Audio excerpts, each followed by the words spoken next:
എന്നല്ലാതെ new generation എന്ന system ഞങ്ങളിലില്ല. അതേ വ്യഭിചാരം ആലോചിച്ചു നോക്കൂ. പഴയ കാലഘട്ടത്തിൽ ഒരു അന്യപുരുഷൻ അന്യ പെണ്ണ് നേരിൽ കാണലാണ്, നഗ്നമായ അവസ്ഥ നേരിൽ കാണലാണ് വ്യഭിചാരത്തിന്റെ അവസ്ഥ. എല്ലാത്തിനും കാണുന്ന അവസ്ഥയിലേക്ക് വന്നു. ഇന്ന് ആ ഒരവസ്ഥ വരേണ്ടതില്ല.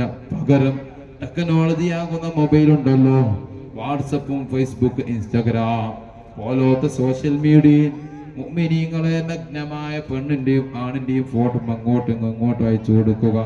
അതേ ആ കണ്ണുകൊണ്ടുള്ള നോട്ടം അത് വ്യഭിചാരമാണ്. പോരാ, ഞാനും നിങ്ങളും ടൈപ്പ് ചെയ്യുന്ന ചാറ്റിങ് കൈകൊണ്ടുള്ള വ്യഭിചാരം. പോരാ, ഞാനും നിങ്ങളും ചെയ്തുകൊണ്ടിരിക്കുന്ന വോയിസ് ശബ്ദം കേൾക്കുന്നു, അതേ ചെവി കൊണ്ടുള്ള വ്യഭിചാരം. പോരാ, അതിനെല്ലാം ഞങ്ങളുടെ ഹറക്കാത്ത് സക്കനാത്ത് ഉപയോഗപ്പെടുത്തുന്നു, അതും വ്യഭിചാരം, ഹറാം.